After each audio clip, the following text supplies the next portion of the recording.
While political tension lingers between Canada and the United States, at Port Aransas, veterans from both nations have found common ground through camaraderie and healing. I'm Michelle Hoffman with the story for this week's Veterans in Focus.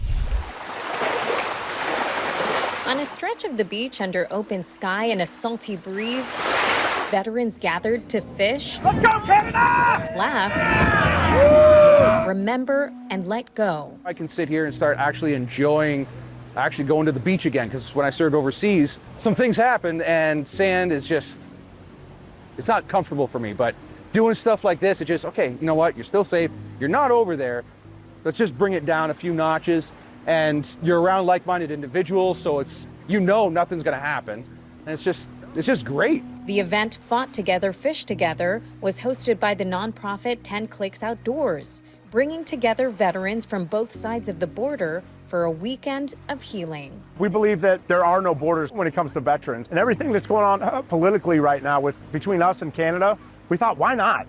Let's bridge the gap. During the experience, I got to meet Chris Reeder, a Canadian veteran who spent 10 years in uniform. My regiment was the Royal Canadian Dragoons, and we were a armored reconnaissance regiment. Reeder believes veterans from both countries share far more than just a border. We were still in a lot of the same fights. We were still in a lot of the same theaters. It doesn't matter what you wore on your arm.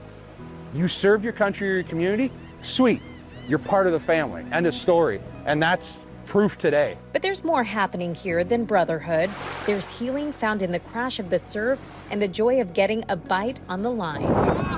10 Clicks Outdoors was built on the idea that nature has power and that fishing rods can sometimes mend what physical or emotional scars the battlefield left behind. Nature has some awesome healing aspects, and giving these guys an opportunity to do something maybe they've never done before, but also teaching them to be able to do it so they can do it on their own without us. Will Dykstra is one of 3 founders of the nonprofit, and while he's not a veteran himself, his passion runs deep. You know, I get some cocked head sometimes of, you're not a veteran and you're running a veteran nonprofit.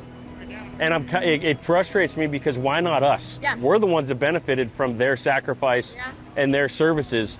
So to me, it should be us doing this. It shouldn't have to be a veteran or a first responder that sets up these nonprofits to help them. That should be on us as a society just to give back for what they've done for us. Now, earlier, you briefly heard from another co-founder, Justin Patterson. The Coastal Bend resident has an incredible story of his own, which we plan to share in an upcoming Veterans in Focus. Meanwhile, to learn more about 10 Clicks Outdoors and its upcoming events, visit our website. From the studio, I'm Michelle Hoffman for this week's Veterans in Focus.